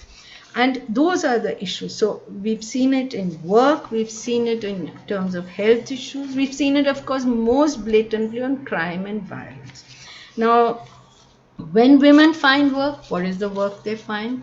All studies show they are concentrated in the lowest segments of the economy, most ill-paid, most insecure work conditions, and also, ironically, well, I should not be saying ironically, but say 40 years ago, even my generation thought when people move to urban India, then caste sort of disappears, caste stays in the village. It doesn't happen. What is happening is women from the oppressed castes in villages, when they move to the cities, here also they swell the numbers of those castes, and they are then concentrated in the menial jobs. So caste is not disappearing, it's taking a new form, it's taking a new shape of discrimination within this now ever expanding urban economy. And in that location, there are different forms of vulnerabilities, but again, these are higher vulnerabilities for those who are coming from the oppressed marginal groups. And same thing is happening with tribes. What is happening is when there is a sort of total taking away of the common property resources, the forestry, ecological issues, and Kerala has seen some of those also. But Jharkhand, Orissa, the whole central Indian belt of tribals, their resources, and in the name of development, they've been divested of their access to forests, which were a form of livelihood for them. So if they lose their livelihood, how do they survive? Now, I mean, and these are poor estimations, but the estimations are that from Jharkhand alone, there are maybe 5 to 7 lakh women in Delhi alone as domestic workers. Now, on the one hand, they're finding a kind of a job. It is again a stereotyped role of domestic worker. You're doing this work.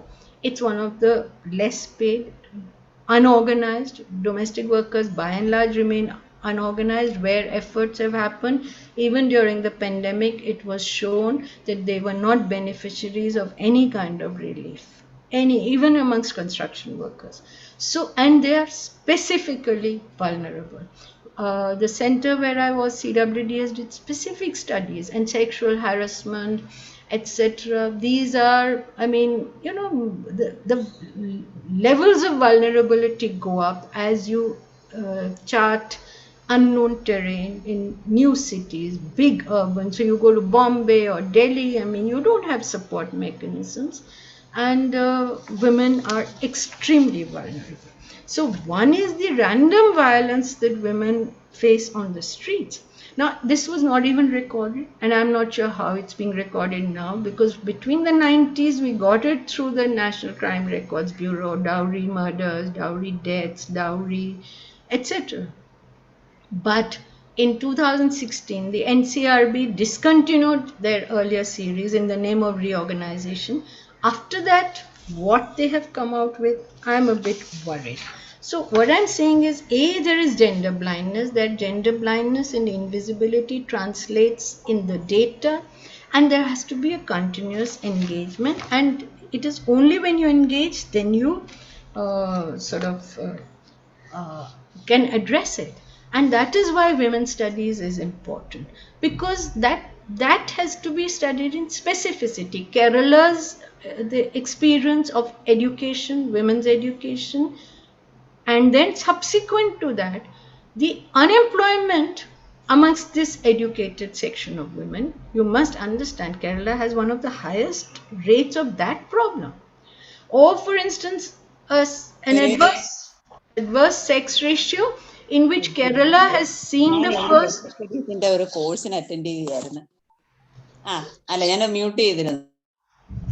Kerala has seen the first transition to what we call the reverse pyramid, which is a higher section of women in the senior age group.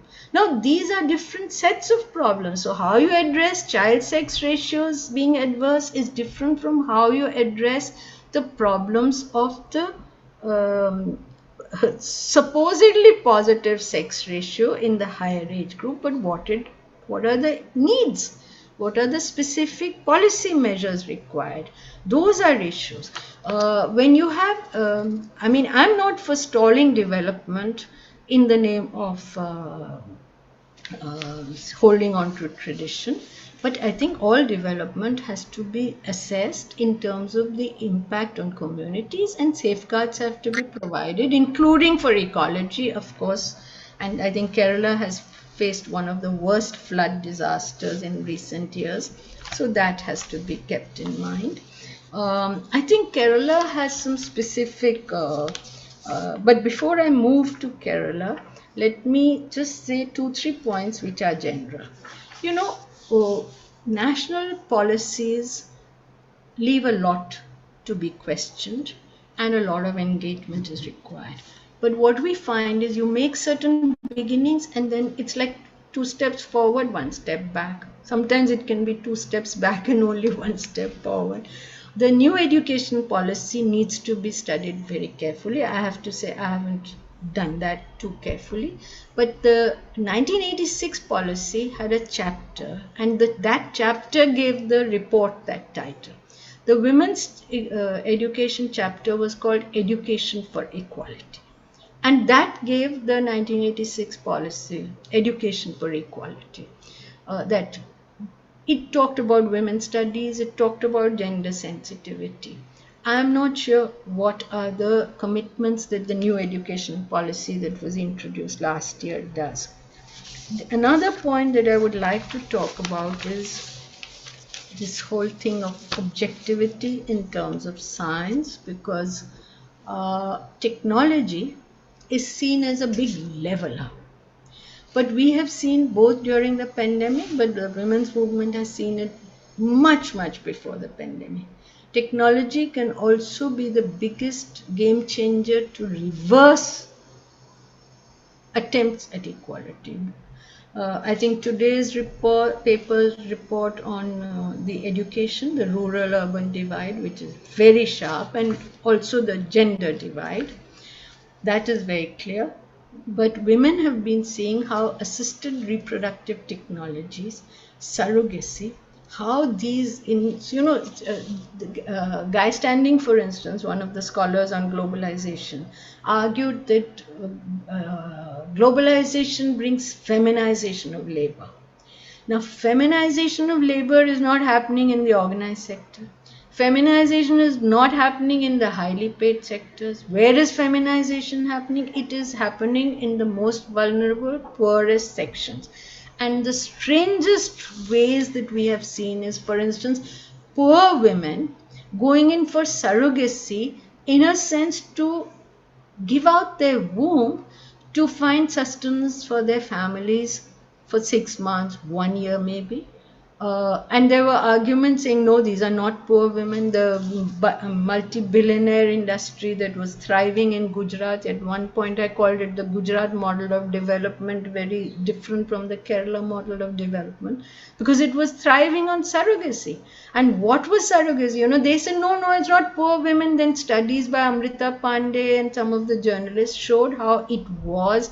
I mean, the maximum monthly earning of some of those families was 8,000 at that time. Now, if they were not poor, they were rickshaw pullers. What were they?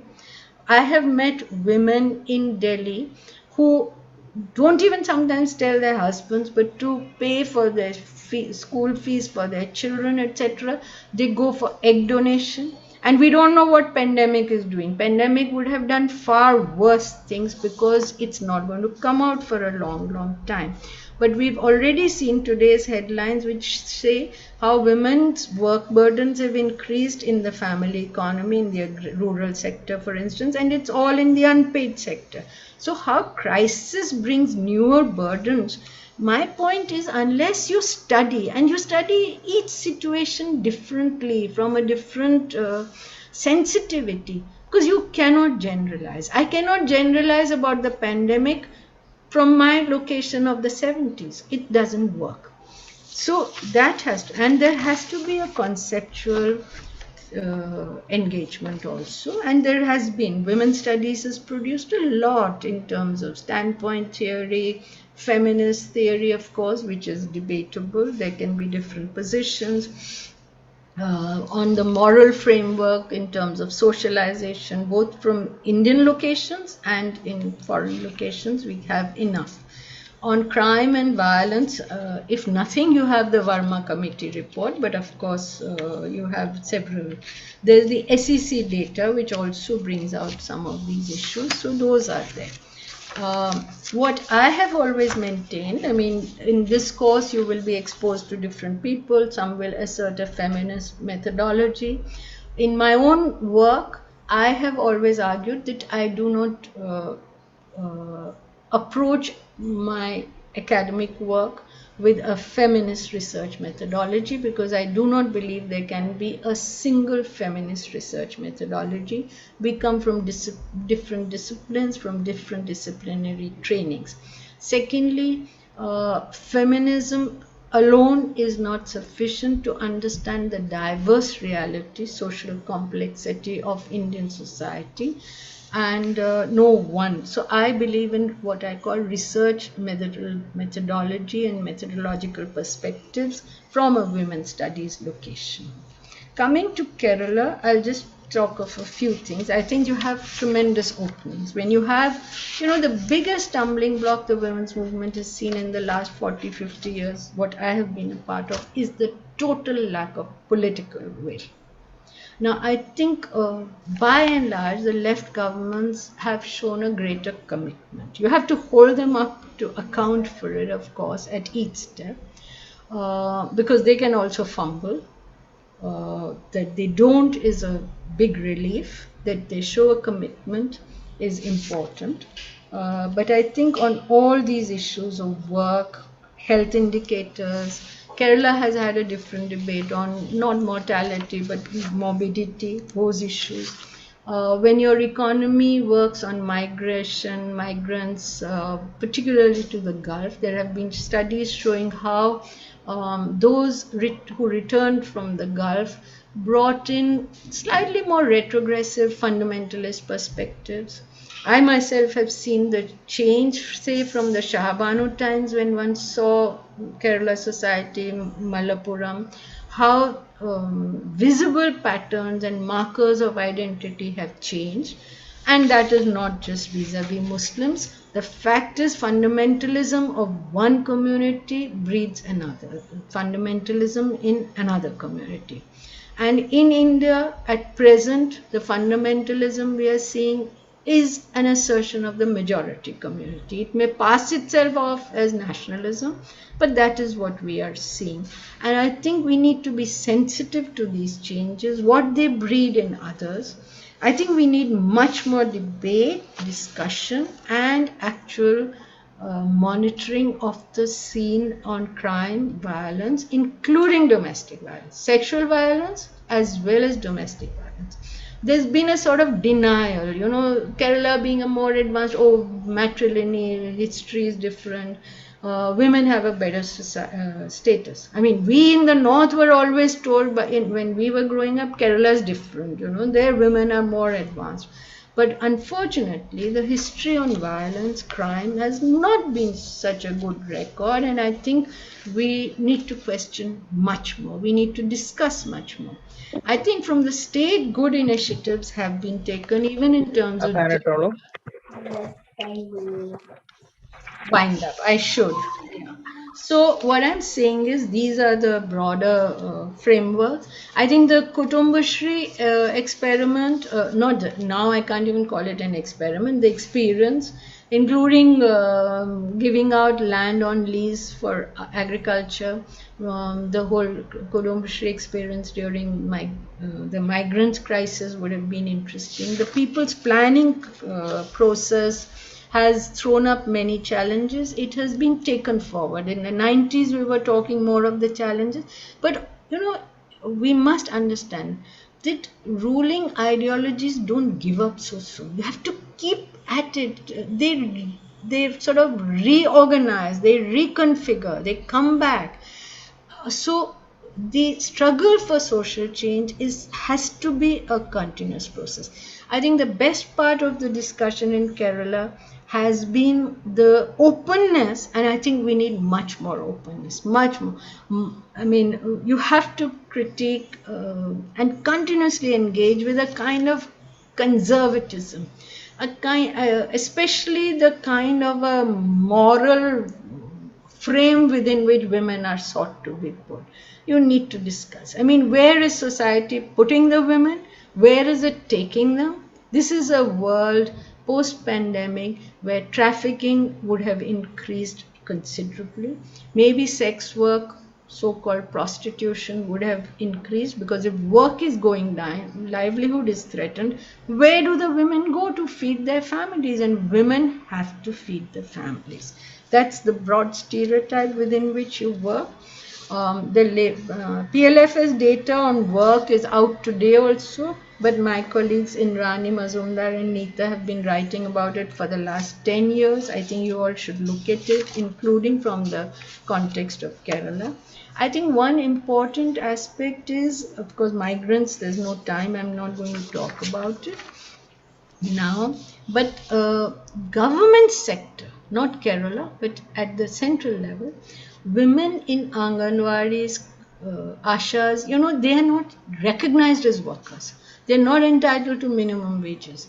They are categorized as helpers. I remember you had a parliamentarian, Sati, yeah. She was speaking at a convention of trade union active for the so-called volunteer scheme workers. She listed out some, I think, 11 categories: Shiksha Mitra, Narega, Sarv Shiksha Abhiyan, Asha, Anganwadi, some 11 categories. Then the self-help groups, etc. Who were none of them, and this is more than, I think, nearly 2 crores of women workers who are not recognized as workers by the state. It's the government of India which provides the legal framework within which their work is seen as help, volunteerism. So they're all volunteers, helpers, and they're given such names, Sakhi, Mitra, all that, but they are denied their minimum rights as workers. Of course, now you have new codes, labor codes, brought in this special session of parliament we had, where the farmers' bills were also passed, and you can see. So what I'm saying is, women have to be, I mean, if agrarian economy is in a crisis, gender relations are bound to be in a crisis.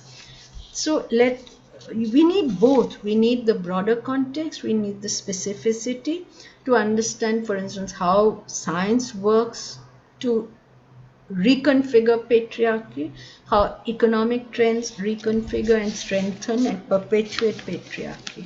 But above all, I think the biggest issue that we have today is that our democracy should remain vibrant. It should give women and men, and all women and all men from all different segments of class, caste, community, regions, the space to discuss their rights, to enjoy their rights, to develop and assert a more meaningful way of engaging in the public space with those rights. And I think that needs to be addressed above all. You're in a slightly better position than I am, sitting in the national capital. I hope you had better chances to discuss. And as I said, allow for contesting, interrogating different perspectives and frameworks, because all of us have to learn. None of us have the answers. India is too much of a cauldron and a complex society. None of us, we may think we have the answers, or we may have our orientation that this is the way we would like to think. But I think we all need to think, discuss, debate, and arrive at civilized forms of confronting retrogressive ideologies, retrogressive practices. But definitely, if India is to move forward, it has to engage with that process, and that is what brings vibrance to our democracy. So that is our hope, and you are our hope. I mean, this generation, I can tell you in my age, all I can say is I live on hope that you all will take this struggle forward. Thank you.